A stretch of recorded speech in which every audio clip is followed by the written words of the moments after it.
உணவை வீணடிக்காதீர்கள்.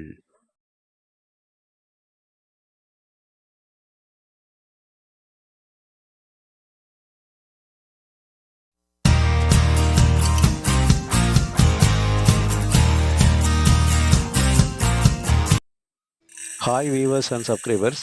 பச்சை பயிரில் வந்து பார்த்திங்கன்னா நம்ம சிகப்பு அரிசி அவுள் சேர்த்து ஒரு அற்புதமான ரொம்ப ஈஸியாக ரொம்ப அதிகமாரியான ஜாமான் இல்லாமல் ஒரு சுண்டல் செய்கிறோம். நல்லா டேஸ்ட்டாக இருக்கும். அது எப்படி செய்யலான்னு பார்ப்போம். அதுக்கு முன்னாடி நம்ம சேனலை சப்ஸ்கிரைபர் பண்ணிக்கோங்க. பக்கத்தில் இருக்க பெல்லைக்கான ப்ரெஸ் பண்ணிக்கோங்க. இதுக்கு நம்ம வந்து ஒரு 100 கிராம் பச்சை பயிர் எடுத்துருக்கோம். இதை ஒரு சின்ன பாத்திரத்தில் கொட்டி ஒரு அகலமான பவுலில் கொட்டிடுங்க. கொட்டி அதில் தண்ணி ஊற்றி ஊற வச்சுருங்க. ஒரு 6 மணி நேரம் இதை ஊற விட்டுடுங்க. இது நல்லா ஊறட்டும். இந்த சுண்டல் பார்த்திங்கன்னா அவ்வளோ ஹைலைட்டாக இருக்கும். இது டயபெட்டிக்ஸ் பேஷண்ட்ஸ் எல்லாம் பார்த்திங்கன்னா நல்லா சாப்பிட்லாம். அதெல்லாம் பார்த்திங்கன்னா உங்களுக்கு அதனால் எந்த பாதிப்பும் வராது. அவ்வளோ சூப்பராக இருக்கும். இதை ஊற வச்ச பிறகு இதுக்கு தேவையான சிகப்பு அரிசி அவுள் அது வந்து ஒரு 1½ டம்ளர் எடுத்துக்கிறோம். 1½ டம்ளர் இந்த மாதிரி ஒரு டம்ளரால், ஒரு சின்ன டம்ளரால், இல்லை ஒரு பவுல் நீங்கள் எதால் அளப்பீங்களோ அதால் 1½ எடுத்துக்கோங்க. அந்த அளவுக்கு ஒரு அளவு பச்சை பயிர் எடுத்துக்கங்க.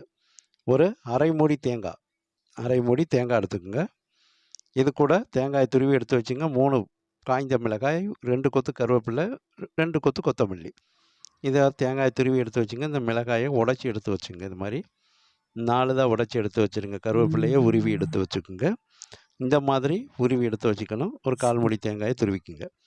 இதுக்கு 1 டீஸ்பூன் கடுகு வேணும் தாளிப்புக்கு. ஒரு அகலமான பவுலில் ஒரு கிண்ணம் எடுத்துக்கங்க. இதை வேக வைக்கிற மாதிரி பச்சை பயிரை நல்லா சுத்தம் பண்ணி ஊற வச்சுருக்க பச்சை பயிரை தண்ணியை நல்லா வடிச்சிட்டு இதில் சேர்த்துருங்க. இந்த வேக வைக்கக்கூடிய இந்த பாத்திரத்தில் சேர்த்துக்குங்க. இதில் சேர்த்து இதுக்கு தேவையான உப்பு 1 டீஸ்பூன் உப்பு போட்டுங்க. 1 டீஸ்பூன்லேருந்து அரை டீஸ்பூன் போட்டுங்க. அந்த கல் உப்பு நீங்கள் பார்த்து போடணும். எந்த உப்புன்னு பார்த்து போடணும். ஒவ்வொரு உப்புக்கும் கரிப்புத்தன்மை வெவ்வேறாக இருக்கும். நான் 1 டீஸ்பூன் போட்டுக்கிறேன். இந்த உப்பு பார்த்திங்கன்னா கரிப்பு ரொம்ப இருக்காது. இப்போ நம்ம அதோட சேர்த்து அந்த பாத்திரத்தில் உப்பு பச்சை பயிர் போட்டிருக்கோம். அதுக்கு வேக வைக்க கொஞ்சம் தண்ணி சேர்த்துங்க. ரொம்ப நிறைய வச்சு வேக வச்சு தண்ணியை வடிச்சிடாதீங்க. கொஞ்சமாக வச்சுங்க. அளவாக தண்ணி வச்சுங்க. இப்போ நம்ம எடுத்துருக்க இந்த சிகப்பு அரிசி அவுளுக்கு 1½ டம்ளர் அவுளுக்கு சுடுதண்ணி வச்சு அந்த சுடுதண்ணியை அந்த அவுளில் ஊற்றுங்க. இந்த அவுளில் வந்து பார்த்திங்கன்னா 1 டம்ளர் ஊற்றுங்க. 1 டம்ளர் ஊற்றி இந்த மாதிரி அதை நல்லா பார்த்திங்கன்னா கலக்கி விட்டுடுங்க. இதிலே நல்லா ஊறி வெந்து நல்லா சாஃப்டாக இருக்கும். இதை ஊற்றி இந்த சுடு தண்ணியை இந்த மாதிரி ஊற்றிங்க. அதாவது லேசாக அது மேலே இருக்கணும். இந்த மாதிரி இருக்கணும். இதை ஒரு ஸ்பூனை வச்சு நல்லா இது மாதிரி கலந்து விட்டுங்க. இதை கழுவக்கூடாது. இதை தண்ணியை ஊற்றி நல்லா அலசுனீங்கன்னா இதில் ஒன்றுமே இல்லை, எல்லாம் போயிடும், தண்ணியோடு போயிடும். இந்த சிகப்பரிசி உள்ள இந்த சுடு தண்ணியை ஊற்றி வச்சுட்டிங்கன்னா அப்படியே ஒரு 1/2 மணி நேரம் 1 மணி நேரம் வச்சிங்கன்னா போதும். நல்லா பார்த்திங்கன்னா ஊறி வந்துடும். இப்போ நம்ம அடுப்பில் வச்சு நல்லா வேக வச்சுருக்கோம்.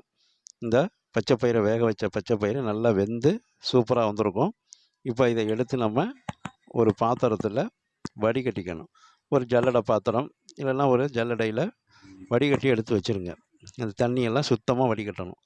இந்த மாதிரி நல்லா சூடாக இருக்கும். பார்த்து கவனமாக செய்யுங்க. வேக வச்ச பச்சை பயிரை இப்போ நம்ம வந்து வடிகட்டி எடுத்து வச்சுக்கிறோம். எடுத்து வச்ச பிறகு இது மாதிரி வடிகட்டி அது தண்ணி வடிகட்டும். இந்த அவுள் பார்த்திங்கன்னா ஊற வச்ச அவுளை எடுத்து பார்த்திங்கன்னா அப்படியே பொலன்னு இருக்கும். இந்த மாதிரி எடுத்திங்கன்னா தனித்தனியாக உதிராக இருக்கும்.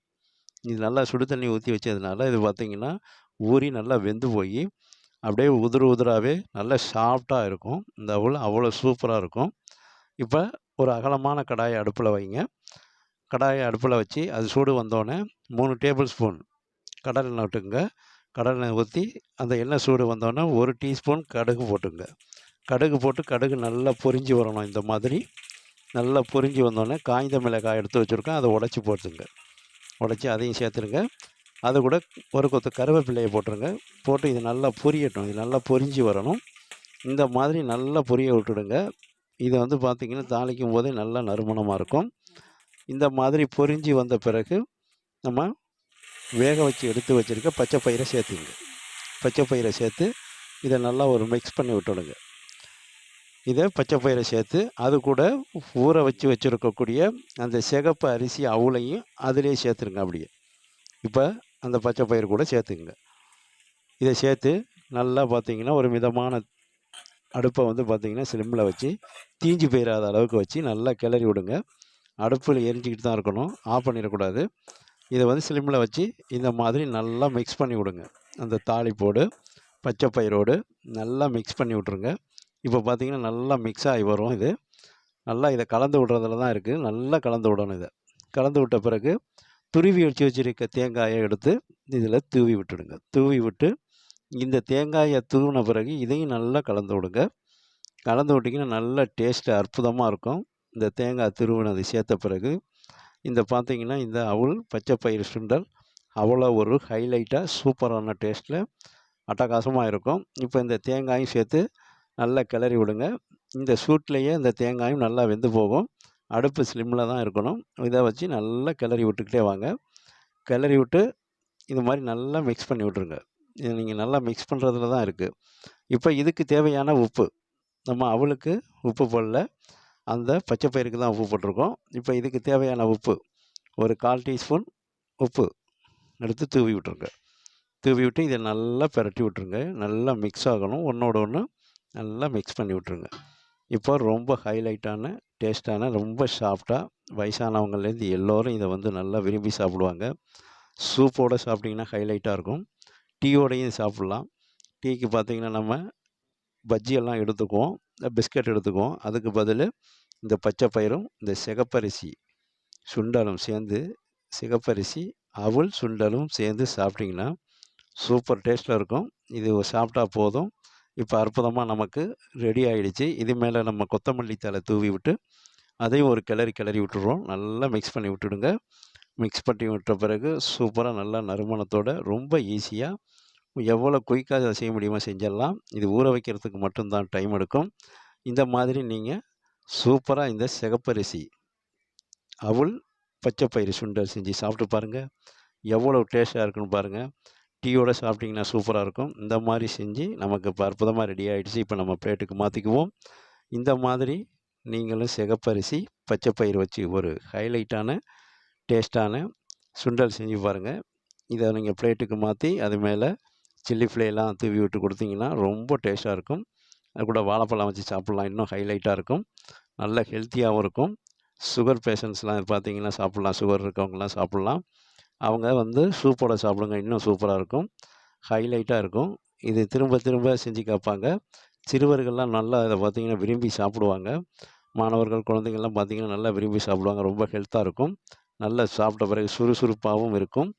இந்த மாதிரி நீங்களும் சிகப்பரிசி அவலில் பச்சை பயிர் கலந்து சுண்டல் செஞ்சு சாப்பிட்டு பார்த்துட்டு எங்கள் வீடியோவை லைக் பண்ணுங்கள். உங்களுடைய நண்பர்களுக்கு ஷேர் பண்ணுங்கள்.